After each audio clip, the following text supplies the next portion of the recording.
الحمد لله نحمده ونستعينه ونستغفره ونؤمن به ونتوكل عليه ونعوذ بالله من شرور أنفسنا ومن سيئات أعمالنا من يهده الله فلا مضل له ومن يضلل فلا هادي له وأشهد أن لا إله إلا الله وحده لا شريك له وأشهد أن سيدنا وسندنا ونبينا ومولانا محمدا عبده ورسوله صلی اللہ تعالی علیہ وعلى آلہ واصحابہ وبارک وسلم تسلیما کثیرا اما بعد فاعوذ باللہ من الشیطان الرجیم بسم اللہ الرحمن الرحیم ان الصلاة تنہی عن الفحشاء والمنکر ولذکر اللہ اکبر صدق اللہ العظیم. حاضرین محترم، بیان تو اصل میں حضرت مولانا زبیر اشرف عثمانی مدد ذیلہم العالی کا ہوتا ہے. وہ چونکہ سفر پر ہیں، یہاں نہیں ہیں، اس لیے گندم اگر بہم نہ رسد جو غنیمت است، کچھ نہ کچھ بیان انشاءاللہ ہوگا تاکہ کچھ باتیں دین کی سن لیں اور سنا لیں، تاکہ سننے والے کو بھی فائدہ پہنچے، سننے والوں کو بھی اور سنانے والوں دونوں کو فائدہ پہنچے. جو آیت تلاوت کی ہے بلکہ آیت کا ایک حصہ ہے، اس میں جو اصل بات بیان کی گئی ہے وہ تو یہ ہے کہ ان الصلاۃ تنہی عن الفحشاء والمنکر، بے شک نماز بے حیائی سے روکتی، منکرات سے روکتی، اور ولا ذکر اللہ اکبر، اللہ کا ذکر یہ سب سے بڑی چیز ہے. نماز کے حوالے سے یہ مختصر سی آیت ہے. قرآن مجید میں جا بجا حکم ہے نماز پڑھنے کا. مردوں کے لیے جماعت کے ساتھ نماز پڑھنے کا حکم ہے جو واجب کے قریب ہے.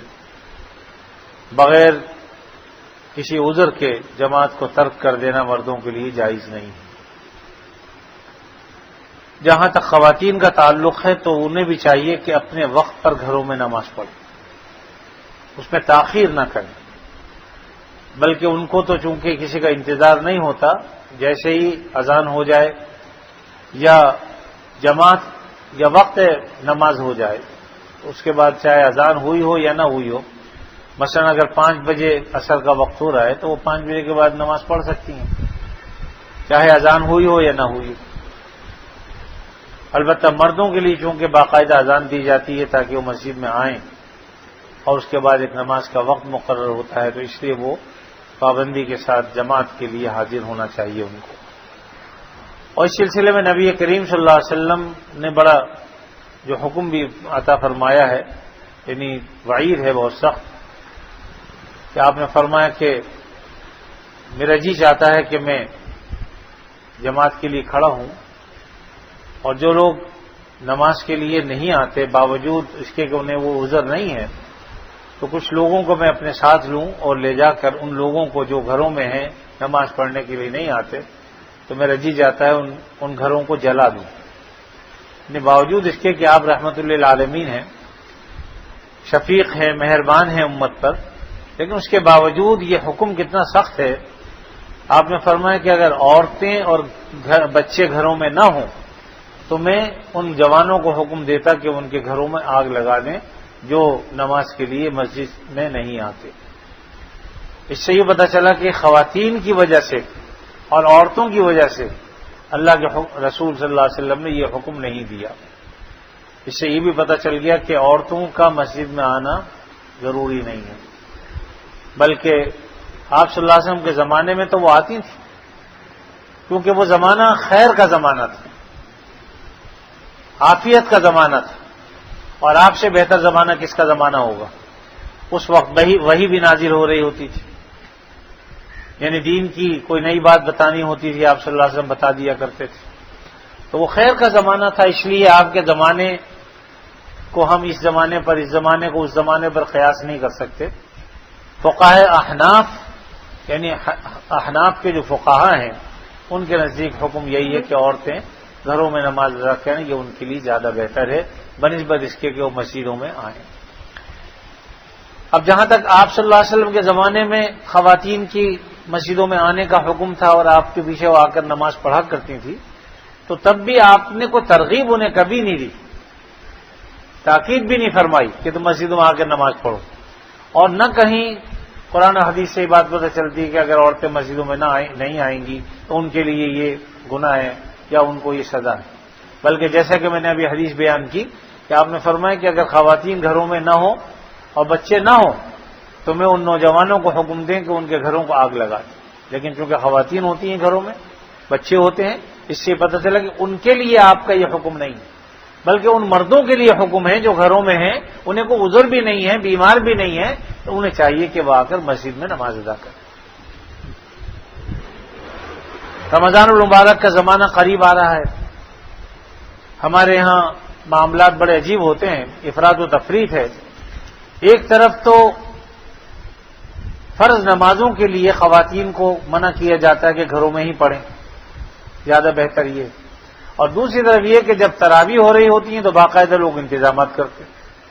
بھائی فرض نماز سے بڑھ کر تو تراویح نہیں ہے نا، تراویح تو سنت ہے زیادہ سے زیادہ، لیکن فرض نماز جو یقیناً مردوں پر جماعت سے نماز پڑھنا واجب کے قریب ہے تو ان کے لیے ہے، تو مردوں عورتوں کے لیے فرضوں کا تو اہتمام نہیں ہوتا، لیکن ہم سنتوں کے لیے اہتمام کرتے ہیں کہ گھروں سے نکلیں، حالانکہ اس میں وقت بھی زیادہ خرچ ہوتا ہے، کم از کم 1 گھنٹہ تو لگ ہی جاتا ہے، 1 گھنٹہ 1.5 گھنٹہ معمولی بات۔ اب گھروں سے چل کر آئیں، نماز پڑھیں، پھر واپس جائیں تو اس میں 1 گھنٹے سے 1.5 گھنٹہ لگ سکتا ہے، اور کہیں اگر بیان ہو رہا ہے تو اس میں آدھا گھنٹہ لگ گیا تو پتہ چلے 2 گھنٹے تقریباً لگ جاتے ہیں، تو یہ اچھا خاصا وقت ہے جو وہ گھر سے باہر رہتی ہیں۔ تو اس سلسلے میں بھی ضرور ہمیں سمجھنا چاہیے کہ شریعت کا حکم کیا ہے۔ دیکھیے نبی کریم صلی اللہ علیہ وسلم کے زمانے میں ایک خاتون ہیں حمید بن سعیدی کی اہلیہ، وہ نبی کریم صلی اللہ علیہ وسلم کی خدمت میں آئیں اور انہوں نے آ کر عرض کیا، یا رسول اللہ صلی اللہ علیہ وسلم، میرا جی چاہتا ہے کہ میں آپ کی مسجد میں آپ کے پیچھے آ کر نماز پڑھوں، یعنی جماعت میں شریک ہوں آپ کے پیچھے، میرا جی چاہتا ہے۔ آپ نے فرمایا کہ مجھے یہ بات معلوم ہوئی کہ تمہارا یہ دل چاہتا ہے کہ تم میری مسجد میں میرے پیچھے جماعت سے نماز ادا کرو، یقیناً یہ بڑی شرف کی بات ہے کہ نبی علیہ الصلوۃ والسلام کے پیچھے کوئی نماز پڑھے، اس سے بڑا شرف کیا ہو سکتا ہے۔ لیکن آپ صلی اللہ علیہ وسلم فرمائیں کہ مجھے پتا ہے کہ تمہارا دل یہ چاہتا ہے، لیکن تمہارے گھر میں اگر کوئی کوٹھڑی ہو اس میں نماز پڑھنا تمہارے لیے زیادہ افضل ہے بنسبت اس کمرے کے جو باہر ہو، اور کمرے میں نماز پڑھنا زیادہ افضل ہے بنسبت اس کے کہ تم گھر کے صحن میں یا دالان میں پڑھو، اور گھر کے صحن اور مسجد میں نماز پڑھنا زیادہ بہتر ہے بنسبت اس کے کہ تم محلے کی مسجد میں پڑھو، اور محلے کی مسجد میں نماز پڑھنا یہ زیادہ افضل ہے بنسبت اس کے کہ تم میرے پیچھے مسجد نبوی میں آ کر پڑھو۔ اس سے آپ اندازہ لگائیے کہ اس کا کیا مطلب ہوا، یعنی آپ نے اگرچہ منع نہیں کیا لیکن آپ کا دلی تقاضا یہ تھا کہ تمہارا گھر میں نماز پڑھنا ہی زیادہ افضل ہے۔ چنانچہ اس کے بعد حضرت حمید بن سعیدی کے جو خاتون ہیں اہلیہ ہیں، انہوں نے اپنے گھر میں ایک خاص کمرہ بنوایا نماز پڑھنے کے لیے جو بالکل الگ تھلگ تھا، اور اس زمانے میں لائٹیں تو ہوتی نہیں تھی، اندھیرا ہوتا تھا اس میں، تو ساری زندگی انہوں نے پھر وہیں نماز پڑھی یہاں تک کہ انتقال ہو گیا۔ اس سے ایک بات یہ پتہ چلی کہ دین ماننے کا نام ہے، اتباع کا نام ہے، اپنی خواہشات پوری کرنے کا نام دین نہیں ہے کہ میرا دل کیا چاہ رہا ہے، اپنے دل کے تقاضے کو پورا کرنا یہ دین نہیں ہے، بلکہ آپ صلی اللہ علیہ وسلم کا منشا کیا ہے، مقصود کیا ہے، اس کو سمجھنا چاہیے۔ پھر دیکھیے سیدہ عائشہ صدیقہ رضی اللہ تعالی عنہ، وہ فرماتی ہیں، یعنی یہ روایت بھی موجود ہے کہ اگر نبی کریم صلی اللہ علیہ وسلم کے بعد، یعنی آپ تو تشریف لے گئے دنیا سے، اگر آپ یہ زمانہ دیکھتے اور یہ ان عورتوں کو اس حال میں دیکھتے جس حال میں وہ آتی ہیں مسجدوں میں، تو آپ صلی اللہ علیہ وسلم ضرور منع فرما دیتے، یعنی حالانکہ وہ زمانہ کوئی اتنا خراب زمانہ نہیں تھا، 100 سال پہلے کا زمانہ بھی ہم دیکھتے ہیں تو بڑی حیا اور شرافت کا دور تھا، لیکن حضرت عائشہ کا زمانہ تو آپ صلی اللہ علیہ وسلم کے بعد کا ہی زمانہ ہے، بہت زیادہ دور کا زمانہ نہیں، لیکن اس کے باوجود آپ حضرت عائشہ فرماتی ہیں اگر آپ صلی اللہ علیہ وسلم آج کل عورتوں کو دیکھ لیتے تو منع فرما دیتے. اور ایک اور روایت اس سلسلے میں موجود ہے. آپ صلی اللہ علیہ وسلم کے زمانے میں ہی ایک عورت آئی, قبیلہ مزینہ کی عورت تھی, وہ نماز پڑھنے کے لیے آئی. آپ نے دیکھا کہ وہ بنٹھن کے آئی ایک تو, اور تھوڑا سا اس میں چال سے یا کسی بھی اعتبار سے آپ کو پتہ چلا کہ اتراتی ہوئی آئی. تو آپ نے لوگوں کو حکم دیا کہ تم اپنی عورتوں کو حکم دیں کہ ایک تو وہ زیب و زینت کر کے نہ آئیں, اور دوسرا یہ کہ مسجد میں اترا کر نہ آئیں, نہ چلیں, کیونکہ بنی اسرائیل کی خواتین پر اللہ کے ان کے اس زمانے کے جو نبی تھے انہوں نے جو لعنت فرمائی وہ اسی وجہ سے تھی. تو اس سے پتہ چلا کہ یعنی اس زمانے میں بھی جو خواتین آتی تھیں تو کچھ شرائط کے ساتھ تھیں کہ ایک تو سادگی کے ساتھ آئیں, بن ٹھن کر نہ آئیں, زیب و زینت نہ کریں, اٹھلاتی بھی نہ آئیں, ایسی صورت نہ ہوگی جس سے یہ پتہ چلے کہ یہ خاتون اترا رہی ہے. اور آپ صلی اللہ علیہ وسلم کے زمانے میں جب آیا بھی کرتی تھی خواتین, خاص طور پر عشاء اور فجر میں, تو اس وقت بھی دیکھیے یہ حکم تھا کہ جب سلام پھر جاتا تھا, آپ صلی اللہ علیہ وسلم سلام پھیر دیتے تھے تو آپ بیٹھے رہتے تھے, یہاں تک کہ خواتین اٹھ کر چلی جاتی تھیں, اور جب مردوں کو اندازہ ہوتا تھا کہ خواتین جا چکی ہیں تب وہ اٹھ کر باہر نکلتے تھے, یعنی اختلاط نہیں ہوتا تھا. اس زمانے میں تو ہم نے بعض صورتوں میں ایسا دیکھا کہ ایسا اختلاط ہوتا ہے کہ پوچھو نہیں. یہی نہیں بلکہ حرمین شریفین میں بھی نماز پڑھنے کے لیے جب خواتین آتی ہیں تو ان میں بھی اتنا اختلاط ہوتا ہے مرد اور عورتوں میں کہ الیاذ باللہ. لہذا ہمارے یہاں تو اب بھی حکم یہی ہے, خواتین کے لیے عمرہ کریں یا حج کریں تو اس صورت میں ان کے لیے مسجد حرام میں جانا صحیح ہے کہ جب وہ طواف کے لیے جائیں تو بے شک نماز کا وقت ہو جائے تو نماز پڑھ لیں. یعنی صرف نماز پڑھنے کی نیت سے حرم شریف میں بھی جانا وہ مناسب نہیں, بلکہ ان کے لیے گھر میں نماز پڑھنے کا ثواب حرم شریف میں نماز پڑھنے کے برابر ہے. مردوں کو اگر 1 لاکھ کا نماز مل رہا ہے مسجد میں آ کر, انشاءاللہ اگر خاتون خانہ اپنے گھر میں نماز پڑھیں گی اللہ کے حکم سے ان کو وہی ثواب ملے گا جو مردوں کو بیت اللہ میں ملے گا.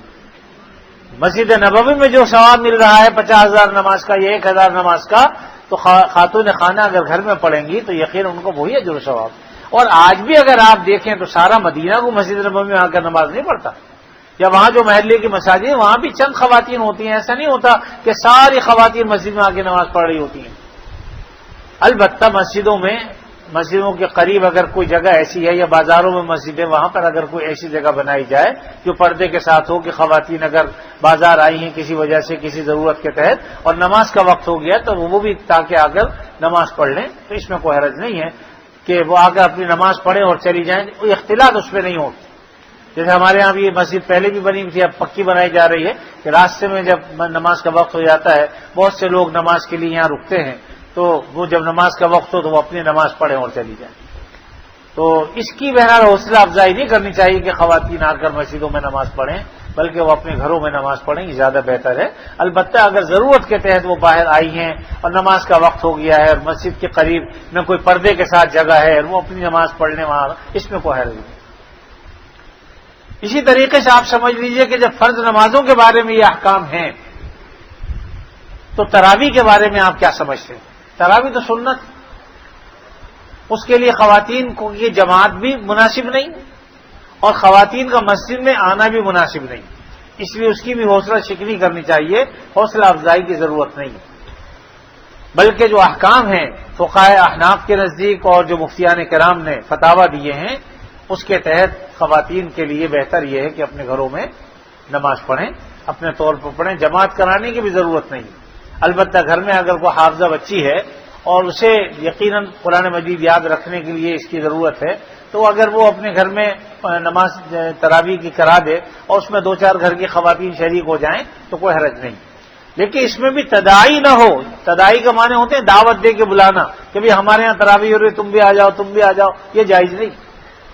گھر کی خواتین 2-4 عورتیں اگر مل کر نماز پڑھ لیں اس خاتون کے پیچھے جو حافظہ ہے تاکہ اس بچی کا قرآن مجید بھی یاد رہے, یا 2 گھر میں عورتیں ہیں تو وہ ایک عورت پڑھائے ایک عورت سنے, تو اس حد تک تو ٹھیک ہے, اس میں کوئی حرج نہیں.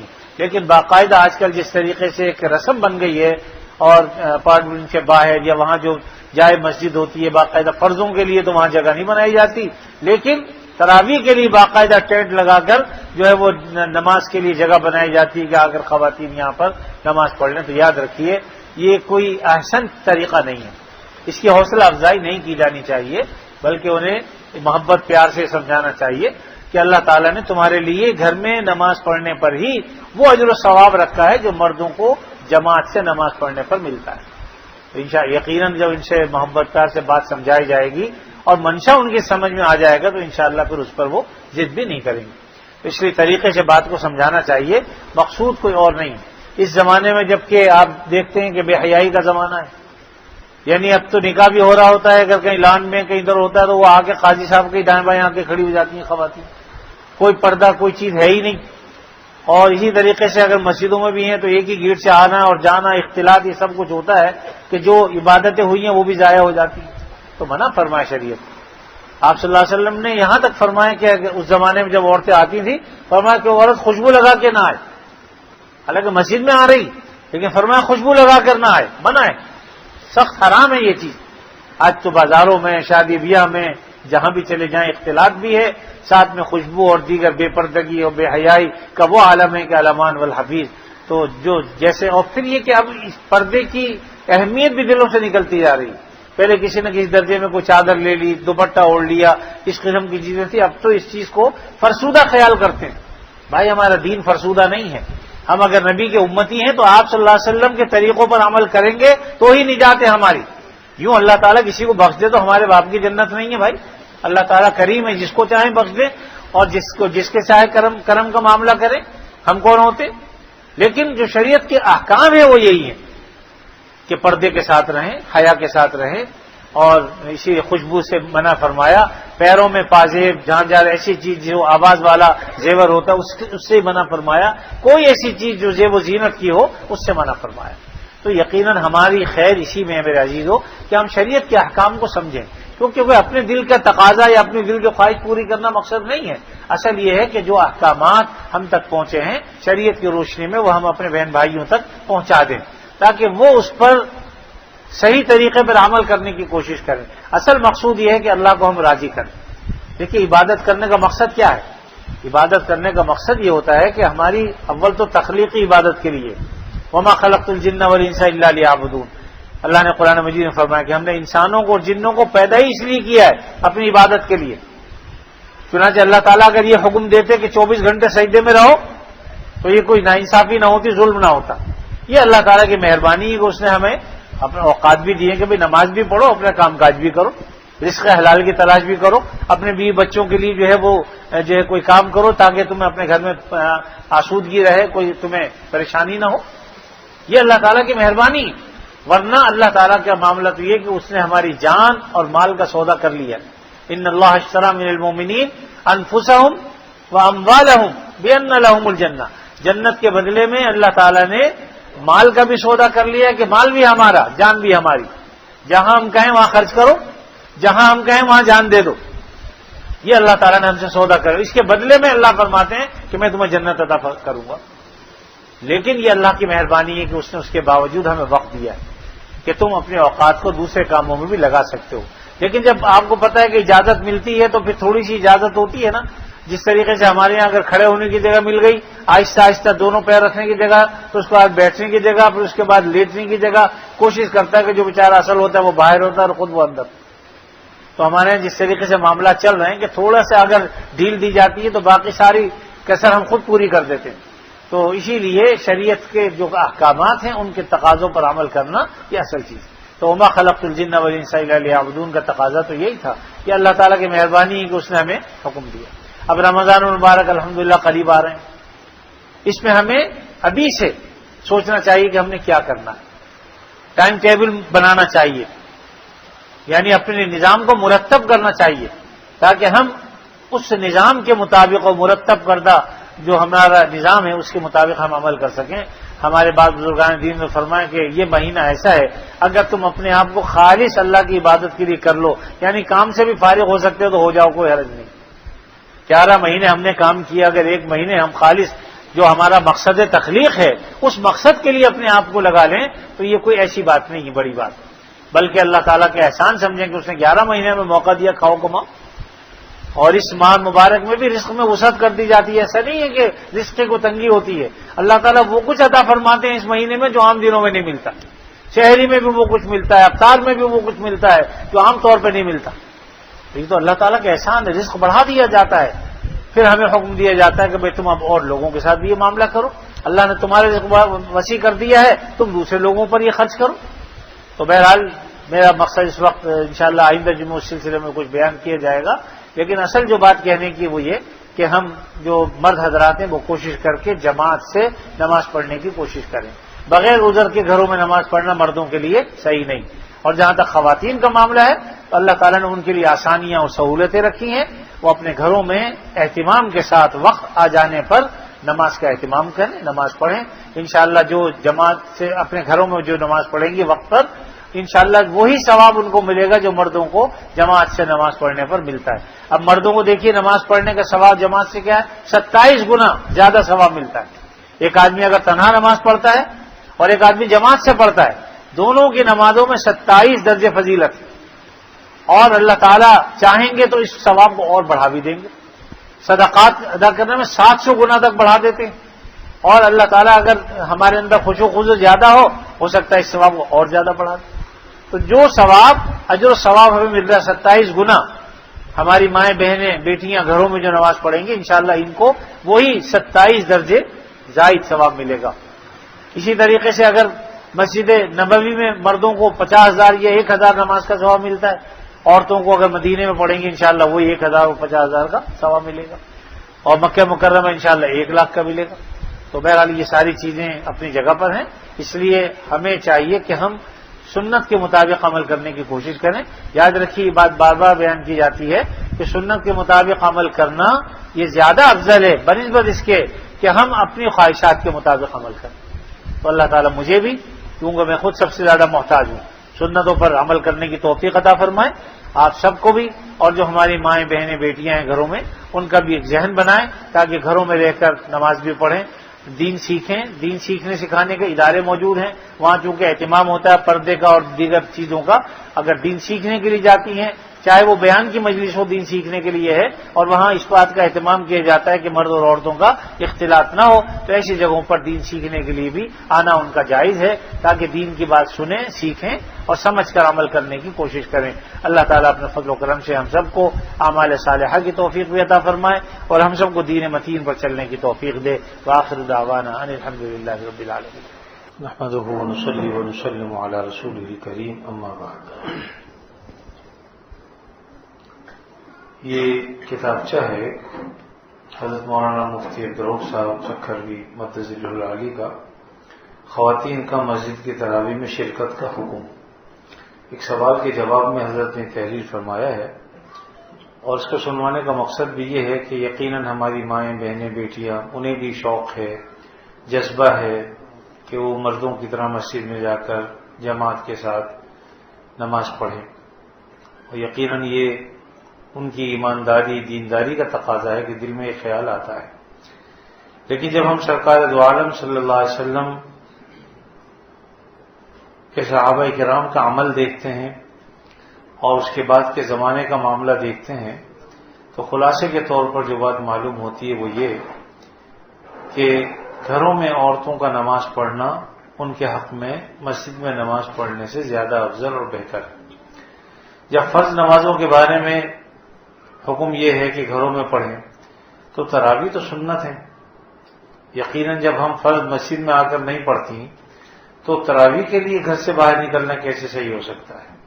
یعنی جو فتنہ فرض نمازوں کے لیے پڑھنے میں آنے میں ہے وہی فتنہ تراویح کے سلسلے میں بھی ہے. اس لیے جو ہماری مائیں بہنیں بیٹیاں اس جذبہ رکھتی ہیں تو شریعت کے حکم کو مان کر سمجھ کر اپنے گھروں میں اگر نماز پڑھیں گی تو انشاءاللہ انہیں اجر و ثواب میں کمی نہیں ہوگی, بلکہ جو اجر و ثواب مردوں کو مسجد میں جماعت سے نماز پڑھنے پر ملتا ہے, یعنی مسجد میں نماز پڑھنے پر 27 درجے زیادہ ثواب ملتا ہے. مسجد نبوی میں بعض روایتوں میں 50,000 اور بعض روایتوں میں 1,000 نمازوں کا ثواب ملتا ہے, اور اسی طرح مکہ مکرمہ میں 1 لاکھ نمازوں کا ثواب ملتا ہے. تو انشاءاللہ اگر ہماری مائیں بہنیں بیٹیاں شریعت کے حکم پر عمل کرتے ہوئے اپنے گھروں میں، ہوٹل میں یا اپنی رہائش گاہ پر نماز پڑھیں گی، یہ ان کے لیے زیادہ افضل عمل ہے بنسبت اس کے کہ وہ باہر جا کر نماز پڑھیں مسجد میں یا کہیں اور۔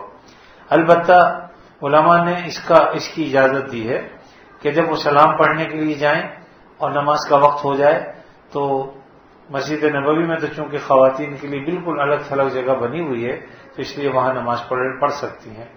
اسی طرح حرم شریف میں جب طواف کے لیے جائیں اور نماز کا وقت ہو جائے تو ایسی صورت میں بھی وہ طواف کے لیے جانے کی صورت میں اگر وقت ہو جائے تو پھر مسجد میں ایسی جگہ پر جہاں مردوں سے اختلاط نہ ہو نماز پڑھ سکتی ہیں۔ اس کے علاوہ ہر نماز کے لیے جس طرح مرد نکلتے ہیں ان کا نکلنا وہ صحیح نہیں۔ اپنے ہوٹل میں، اپنے رہائش گاہ میں اگر وہ نماز پڑھیں گی انشاءاللہ انہیں وہی اجر و ثواب ملے گا جو مردوں کو جماعت کے ساتھ نماز پڑھنے پر ملتا ہے۔ رمضان مبارک چونکہ قریب آ رہے ہیں، عام طور پر یہ جذبہ پیدا ہوتا ہے۔ دیکھیے بہت ساری چیزیں ہیں، جذبات تو ہمارے اندر آتے ہیں، خواہشیں پیدا ہوتی ہیں، لیکن دین خواہشوں پر چلنے کا نام نہیں ہے۔ دین تو اپنی خواہشوں کی کچلنے کا نام ہے۔ اگر شریعت کے وہ مخالف ہوں، ہمارے جذبات شریعت کے اگر مخالف ہوں تو اپنے ان جذبات کو ہمیں کچلنا چاہیے اور جو شریعت کا حکم ہے اس پر عمل کرنا چاہیے۔ مثلا دیکھیے کسی عورت کو کوئی محرم نہیں ملتا، حج کرنے کو اس کا جی چاہتا ہے، حالانکہ اس کا پیسے بھی ہیں، اتنے ہیں کہ وہ اب خود بھی حج کر سکتی ہے، اپنے محرم کو بھی کرا سکتی ہے، لیکن کوئی محرم دستیاب نہیں ہے تو اس پر شریعت نے حج فرض نہیں کیا۔ حج نہیں کرے گی، اس پر کوئی گناہ نہیں۔ وجہ کیا ہے کہ محرم نہیں، شریعت کا حکم یہاں نہیں پایا جا رہا، یعنی اس کے پاس اتنے پیسے ہیں، اس کے باوجود شریعت کہتی ہے کہ حج پہ نہیں جا سکتی ہو، آپ عمرے پہ نہیں جا سکتی ہو، یعنی محرم کے بغیر سفر کرنا وہ جائز نہیں۔ اب دیکھیے لوگ یہ جو مثالیں دیتے ہیں کہ صاحب اس زمانے میں امریکہ سے عورتیں آ رہی ہیں، جاپان سے آ رہی ہیں، تو بھائی وہ تو لوگ آ رہی ہیں تو ٹھیک ہے، وہ جانے، لیکن ہم تو شریعت کے حکم بتانے پر پابند ہیں۔ اب جس کا جی چاہے وہ شریعت کے حکم پر عمل کر لے اور جس کا جی چاہے اپنی خواہش پر عمل کر لے۔ ہم خود سوچ رہے ہیں کہ اپنی خواہشات پر عمل کریں گے اس میں اجر و ثواب ملے گا، یا اللہ اور رسول کی بات سن کر اس پر عمل کریں گی تو اس پر ثواب ملے گا۔ یقینی بات ہے کہ جو اللہ اور رسول کی باتیں ہیں ان کو سن کر سمجھ کر عمل کریں گے اسی پر اجر و ثواب۔ اب جہاں تک اہل علم کا تعلق ہے تو وہ احادیث کی روشنی میں اور گزشتہ زمانے کے جو فقہا تھے، علماء تھے، صلحاء تھے، یعنی انہوں نے جو بات سمجھی ہے وہ اسی کی روشنی میں ہمیں بات بتانے کے پابند ہیں۔ آج بھی مکہ مکرمہ میں یا مسجد نبوی میں یا مسجد مدینہ منورہ میں جو مسجدیں ہیں اگر ہم دیکھیں تو وہاں کی آبادی کے اعتبار سے عورتیں نہیں آتی، یعنی ساری عورتیں آ کے مسجد میں نمازیں نہیں پڑھتی ہیں، بلکہ کچھ عورتیں جو راستے میں ہیں، سفر میں ہیں یا بازار گئی نہیں کسی کام سے اپنی ضرورت کے تحت اور نماز کا وقت ہو گیا اور وہاں مسجد ہے تو قریب میں مسجد میں جا کے نماز پڑھ لیتی ہیں۔ ورنہ آپ نے دیکھا ہوگا کتنی عورتیں ایسی ہوتی ہیں کہ وہ بازار میں ایک سائڈ پہ بیٹھی بھی ہوتی ہیں، مسجد میں نہیں جاتی ہیں، حالانکہ وقت نماز کا ہو چکا ہوتا ہے، اس لیے کہ وہ اس بات کو سمجھتی ہیں اور انہیں کو مجبور بھی نہیں کرتا۔ بہرحال ان تمام احادیث سے اور علماء صلحاء کی عبارات سے جو خلاصہ نکلتا ہے وہ یہ کہ عورتوں کو اپنے گھروں میں نماز پڑھنی چاہیے، کیونکہ ان پر جماعت فرض نہیں ہے، واجب نہیں ہے، اس لیے جیسے ہی نماز کا وقت ہو جائے وہ اول وقت میں نماز سے فارغ ہو جائے۔ اذان چاہے ہوئی ہو یا نہ ہوئی ہو، بعض ہماری مائیں بہنیں انتظار کرتی بھی اذان نہیں ہوئی، یاد رکھیے اذان تو بعض اوقات آدھے گھنٹے بعد ہوتی ہے، بعض اوقات 15 منٹ بعد ہوتی ہے، بعض اوقات اس سے زیادہ وقت ہوتا ہے، لیکن جب وقت ہو جاتا ہے نماز پڑھ سکتے ہیں۔ اور خاص طور پر خواتین جن کے اوپر جماعت کی پابندی نہیں ہے تو انہیں تو یہی چاہیے کہ جیسے ہی نماز کا وقت ہو جائے تو وہ نماز پڑھ لیا کرے۔ آج کل بڑی جو ہے وال کلاک بھی آتی ہے، گھڑیاں آتی ہیں ایسی جس میں باقاعدہ یہ پروگرام جو ہے وہ فیڈ ہوتا ہے کہ جیسے ہی اذان کا وقت ہوتا ہے اس میں اذان شروع ہو جاتی ہے، تو اس اذان کے بعد آپ نماز پڑھ سکتی ہیں۔ اچھا وہ ہر ملک کے اعتبار سے اس کے اندر یہ سارا پروگرام مرتب ہوتا ہے، سعودیہ جائیں تو وہاں کے مطابق کر سکتے ہیں، پاکستان میں آئیں یہاں شہر کا نام لکھیں کراچی تو اس میں شہر جو کراچی کے اوقات ہے وہ اس میں آ جاتے ہیں، تو جو اول وقت ہے جیسے ہی وقت شروع ہوتا ہے گھڑی میں اذان شروع ہو جاتی ہے، آپ اس وقت بآسانی اپنی نماز ادا کر سکتی ہیں. یعنی جب مسجد کی گھڑی میں اذان ہو جائے یا وقت ہو جائے جماعت کی، چونکہ آپ کو پر پابندی نہیں ہے تو گھر میں پڑھ لیا کریں. البتہ وقت پر پڑھ لیں، تاکہ بعض اوقات کام کاج میں اتنا وقت نکل جاتا ہے کہ بعض خواتین بیچاری بالکل آخری وقت میں نماز پڑھنا شروع کرتی ہیں جب نماز کا وقت ختم ہو رہا ہوتا ہے، تو اتنی کوتاہی مناسب نہیں ہے. ان تمام باتوں سے بہرحال جو بات نکلی وہ یہ کہ گھروں میں رہ کر نماز پڑھنا ان کے حق میں بہتر ہے، چاہے فرض نمازیں ہوں، چاہے وہ عید کی نماز ہو، چاہے وہ جمعے کی نماز ہو، چاہے وہ تراویح کی نماز ہو. خواتین کے لیے گھر میں نماز پڑھنا زیادہ افضل ہے. بعض عورتیں اگر ایسی وسیع میں چلی جاتی ہیں جہاں مسجد ہے، انتظام ہے، پردے کا اختلاط بھی نہیں ہے، تو بہرحال میں یہ نہیں کہتا کہ ان کو تان و تشنیع سے ہم نوازیں یا انہیں برا بھلا کہیں. برا بھلا کہنے کی ضرورت نہیں ہے. ہمیں چاہیے کہ ہم مسائل بتا دیں خواتین کو اور پھر ان کو کہیں کہ اس کے مطابق عمل کرنا. اور جو ماشاءاللہ خواتین بات ماننے والی ہیں اس پر عمل بھی کرتی ہیں. یہ بات اس لیے میں نے کہی کہ آج بہت سارے جو ہے وہ لوگ اس طرح کی گفتگو کرتے ہیں. دو تین باتیں خاص طور پر. ایک تو یہ کہ عید کے لیے عورتوں کو گھروں سے باہر نکالتی، جمعے کے لیے بعض کو باہر نکالنے کا باقاعدہ ترغیب دی جاتی ہے. نبی کریم صلی اللہ علیہ وسلم کی کسی حدیث سے ثابت نہیں ہے کہ آپ نے حکم دیا عورتوں کو کہ تم آ کے مسجد میں نماز پڑھو. یہ آپ نے ضرور کہا کہ اگر کوئی عورت آتی تو اسے منع مت کرو. یہ نہیں کہا آپ نے یہ کہا کہ انہیں منع مت کرو، آنے دو، لیکن ساتھ میں کچھ حدود و قیود بتا دی کہ بھئی وہ زیب و زینت کے کپڑے پہن کرنا ہے، ایسے زیور پہن کرنا ہے جو جن میں آواز ہوتی ہو، کھنکتے ہوں، یا اسی طریقے سے جو ہے وہ اچھلاتی ہوئی اور اتراتی ہوئی مسجد میں نہ آئے. یعنی ان تمام، اور اسی طرح خوشبو لگا کر نہ آئے. اور پھر یہ کہ مردوں آنے جانے میں مردوں سے اختلاط نہ ہو. یہ ساری صورتیں ہیں، سب شرائط ہیں. ان شرائط کے ساتھ آپ صلی اللہ علیہ وسلم کے زمانے میں خواتین آتی تھیں، لیکن اس زمانے میں بھی ساری عورتیں نہیں آتی تھیں. جو بآسانی آ سکتی تھی وہ آتی تھی، جو نہیں آتی تھی ان پر کوئی تان و تشنیع نہیں کی جاتی تھی. اور یہ ثابت ہوتا ہے اس حدیث سے جو آپ نے ابھی سنی کہ آپ صلی اللہ علیہ وسلم نے فرمایا کہ میرا جی چاہتا ہے کہ میں نماز عشاء قائم کروں اور پھر اپنے ساتھ کچھ نوجوانوں کو لے کر جاؤں اور ان گھروں کو آگ لگا دوں جن میں لوگ موجود ہوں اور نماز پڑھنے کے لیے نہیں آتے. لیکن خواتین چونکہ گھر میں ہوتی ہیں، بچے ہوتے ہیں، اس لیے میں ان کے گھروں میں جلانے کا حکم نہیں دیتا. اس سے پتہ چلا کہ خواتین کا گھر میں ہونا، بچوں کا ہونا، چھوٹے بچے اس سے مراد نابالغ بچے ہیں، تو وہ یقیناً اس بات کی متقاضی ہوتے ہیں کہ وہ گھروں میں رہیں اور وہ چاہے مسجد میں نہ آئیں تو انہیں شریعت کوئی تقاضا نہیں کرتی کہ مسجد میں آئیں. اور یہ بات میں نے اس لیے عرض کر دی کہ آج کل یہ بہت زیادہ پھیل گئی ہے، اور خاص کر رمضانوں میں میں نے دیکھا کہ جو اپارٹمنٹ میں ادھر ادھر مسجدیں بنی ہوتی ہیں ان کے قریب ٹینٹ لگا دیتے ہیں اور خواتین کا آنا جانا یہ سب چیزیں ہوتی ہیں. لیکن لازمی بات ہے کہ آنے جانے میں یہ اختلاط ہوتا ہے تو اس سے گریز کرنا چاہیے. عورت کے لیے بہتر یہی ہے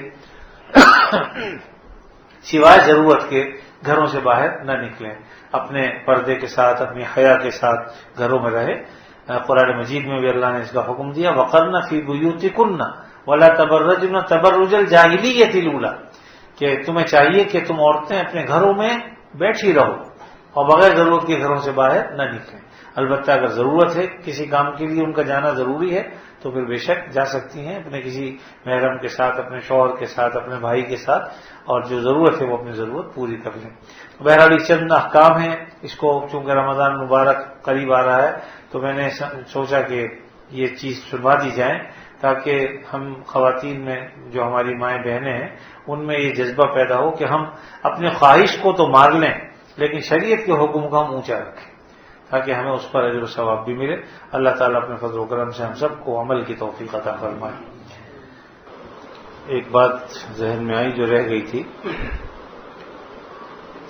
دیکھیے عورتوں کی جماعت یعنی کوئی خاتون نماز پڑھائے اور پیچھے عورتیں اس کی جماعت سے نماز پڑھیں، یہ بھی جائز نہیں ہے، نہ فرض نماز اور نہ ہی کوئی اور.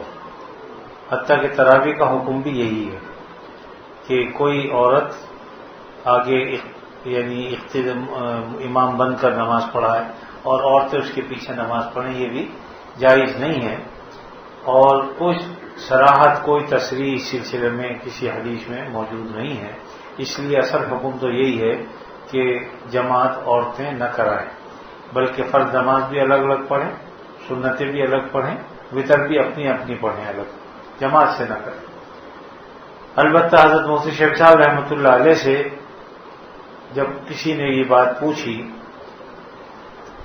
کہ بعض خاتون بعض بچیاں حفظ کر لیتی ہیں قرآن مجید اور قرآن مجید وہ چاہتی ہیں کہ یاد بھی رہے ان کو، تو اگر وہ تراویح میں سنا دیا کریں تو اس سے یہ ہوتا ہے کہ ان کا قرآن مجید یاد رہ جاتا ہے، ورنہ اس کا بھولنے کا قوی اندیشہ ہے۔ تو حضرت نے اتنی بات فرمائی کہ اگر اس طرح کا کوئی مسئلہ ہو کہ کوئی بچی حافظ قرآن ہے اور یقینی بات ہے کہ اگر وہ نہیں سنائے گی تراویح میں اس طرح قرآن مجید تو وہ قرآن بھول جائے گی، یہ اندیشہ ہے اس کا، تو ایسی صورت میں فرماتے تھے کہ کچھ شرطوں کے ساتھ اجازت ہے، وہ بھی صرف تراویح کی قرآن مجید یاد رکھنے کے لیے، اور اس کی شرط یہ ہے کہ ایک تو یہ کہ دوسری عورتوں کو بلایا نہ جائے گھر میں، یعنی دعوت نہ دی جائے کہ بھئی ہماری فلاں بچی سنا رہی تم بھی آ جانا تم بھی آ جانا تم بھی آ جانا، اس کو کہتے ہیں تداعی، دعوت دینا بلانا، اس سے منع فرمائے۔ ہاں گھر کی جو خواتین ہیں 2-3 بس وہ کھڑی ہو جائیں پیچھے اور بچی تراویح پڑھا لے اور وہ پیچھے کھڑی ہو کے پڑھے، لیکن وطر کی جماعت نہ کرنا، پھر اپنی پڑھیں۔ اسی طریقے سے فرض نمازوں میں بھی جماعت سے نہ پڑھیں بلکہ اپنی پڑھیں۔ صرف یہ چونکہ ایک بظاہر قرآن مجید کے حفظ کا مسئلہ تھا، اس لیے فرمایا کہ 1-2-3 عورتیں اگر ہو جائیں تو بس اس کی گنجائش ہے، اس سے زیادہ کی نہیں۔ اب آپ اس سے اندازہ لگا لیجیے کہ ہمارا معاملہ اور معاشرہ کہاں جا رہا ہے۔ البتہ گھر میں اگر کوئی محرم مرد تراویح سنا رہا ہے تو گھر کی خواتین اگر پیچھے کھڑی ہو جاتی ہیں ان کے پیچھے تو وہ جائز۔ یہاں صورت وہ والی ہے کہ ایک تو عورتیں گھر سے تراویح کے لیے باہر نہ نکلیں، لیکن گھر میں ہی اگر تراویح ہو رہی ہے اس کا انتظام ہے اور پردے کے ساتھ اس یعنی بیٹا سنا رہا ہے کسی کا، اور گھر میں جو باقی خواتین بھی اگر پردہ کے ساتھ ایسا اہتمام ہے، عورتوں کو باہر سے بلانے کی ضرورت نہیں، جو گھر کی خواتین ہیں وہ اگر پیچھے پردے کے ساتھ کھڑی ہو جاتی ہیں تو اس میں بعض اصل میں ایسے حافظ ہوتے ہیں گھر میں کہ بچہ سنا رہا ہے اور کچھ اپنے عزیز اقارب بھی دوست آ گئے تاکہ بچے کا قرآن مجید مکمل ہو، اس لیے کہ مسجدیں کم ہیں حافظ زیادہ ہیں۔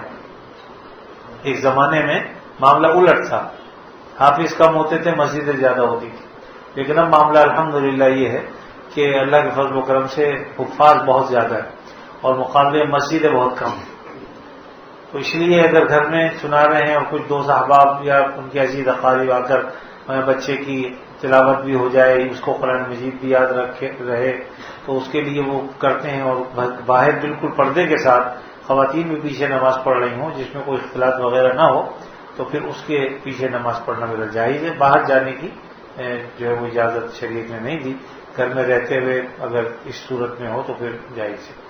اللہ تعالی ہمیں بات کو سمجھنے کی اور عمل کی توفیق عطا فرمائے، اور جتنی بھی ایسی صورتیں ہیں جو شریعت کے خلاف ہیں ان سے بچنے کی ہمیں توفیق عطا فرمائے۔ اور سب کچھ ذکر کر لیجیے انشاءاللہ۔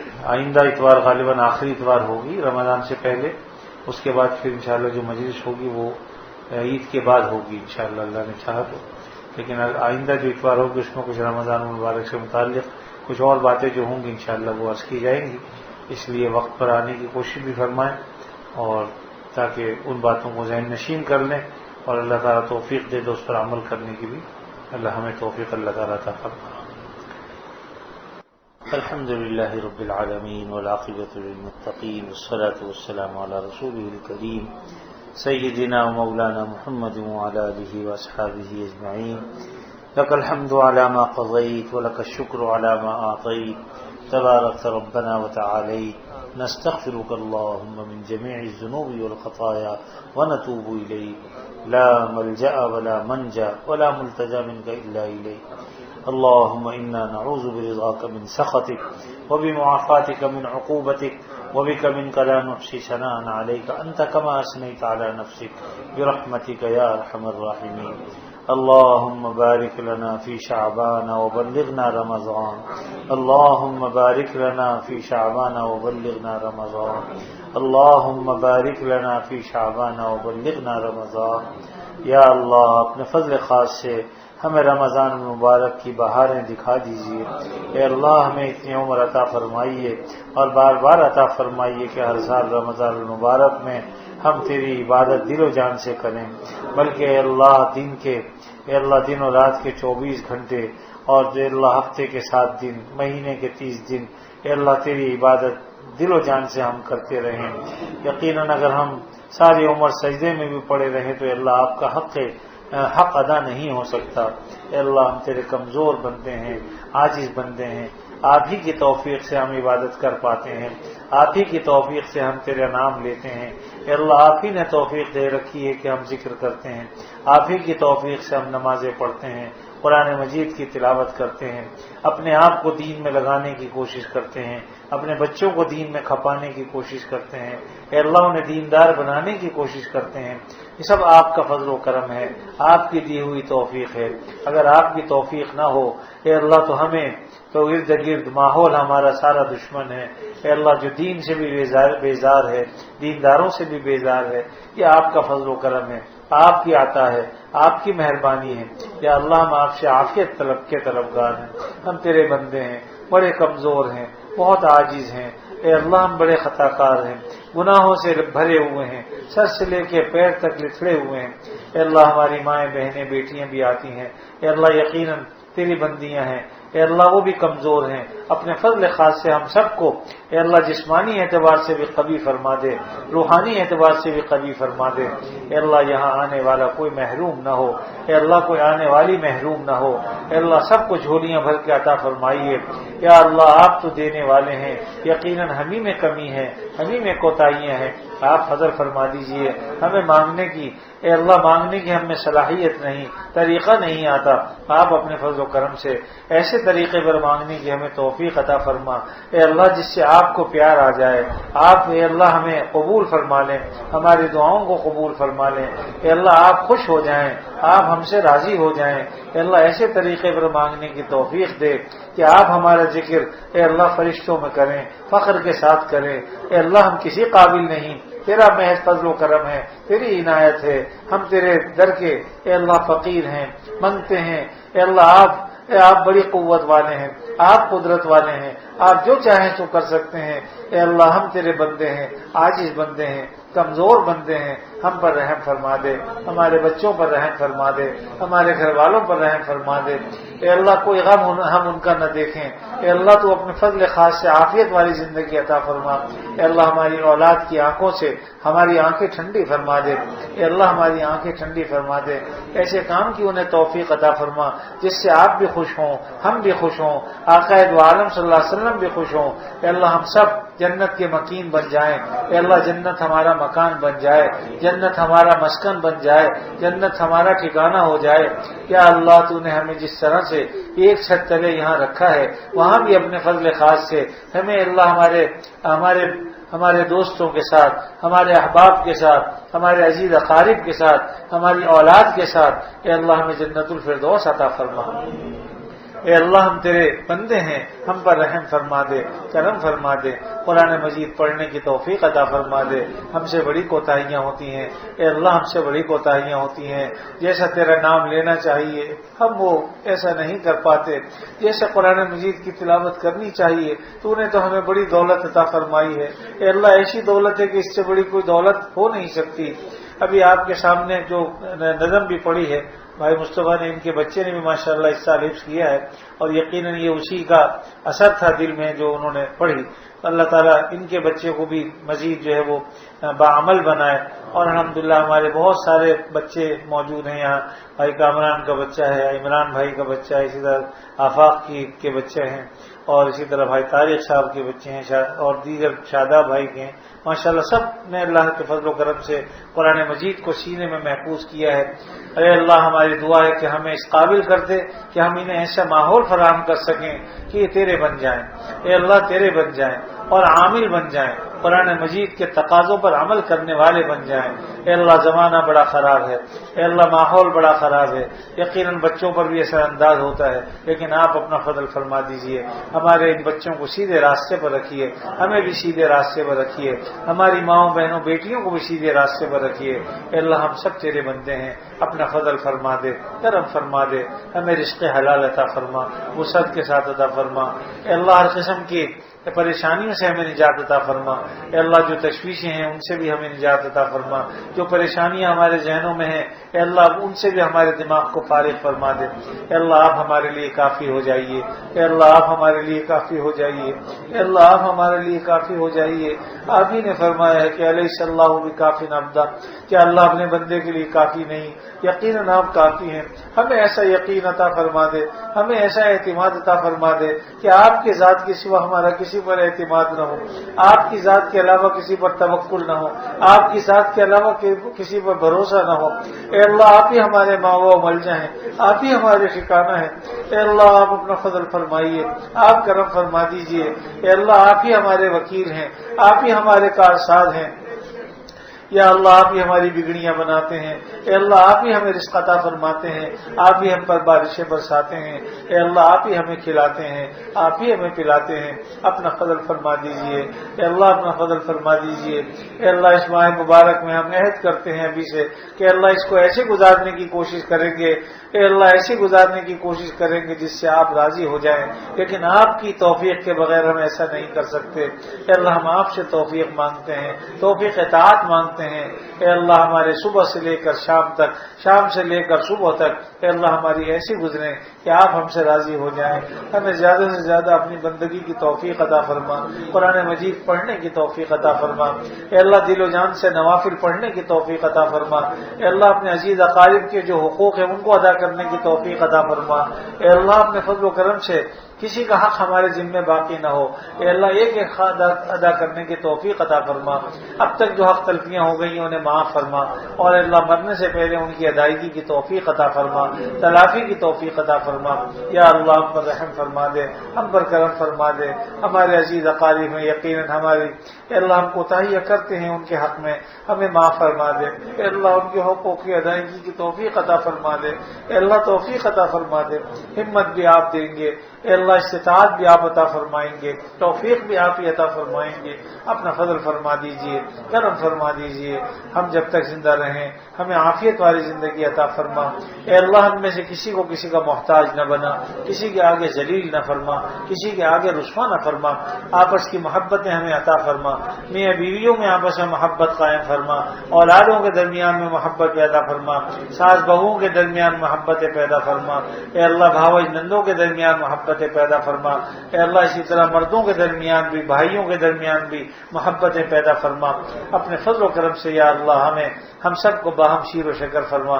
کسی سے محبت ہو تو تیرے لیے ہو، بغض و عناد ہو تو تیری وجہ سے ہو، خواہشات نفسانی پر چلنے سے ہماری حفاظت فرما۔ اے اللہ خواہشات نفسانی پر چلنے سے ہماری حفاظت فرما۔ ہمارے جتنے عزیز اقارب، رشتہ دار، دوست احباب جو اس دنیا سے جا چکے اللہ ان کی بہترین مہمانی فرما، اے اللہ بہترین مہمانی فرما، اے اللہ ان کی بہترین مہمانی فرما۔ آپ جیسے کریم سے ان کا سابقہ پڑا ہے، آپ جیسے کریم سے ان کا واسطہ پڑا ہے، اے اللہ خوب انہیں عطا فرمائیے، اے اللہ آپ ان سے خوش ہو جائیے، انہیں اتنا عطا فرما کہ وہ آپ سے خوش ہو جائیں۔ یا اللہ اپنے فضل فرمائیے، ہمارے دل کو تسلی عطا فرما دیجیے، ہمارے دلوں کو سکون عطا فرما دیجئے، ہمارے دلوں کو صبر عطا فرما دیجئے۔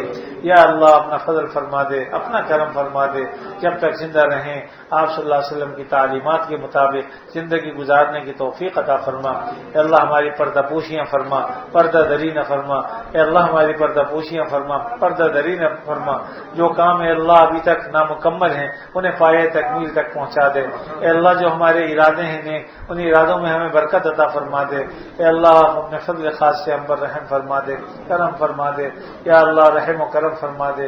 اے اللہ ہمارے مشائخ کی مغفرت فرما دے، خاص طور پہ اللہ ہمارے شیخ حضرت مولانا شاہ حکیم اختر صاحب نور اللہ مرقدہ کی بال کی مغفرت فرما، ان کے درجات کو بلند فرما۔ اے اللہ ان کے درجات کو بلند فرما، ان کی قبر کو نور سے منور فرما۔ اے اللہ اپنے فضل خاص سے ان کی قبر کو نور سے منور فرما۔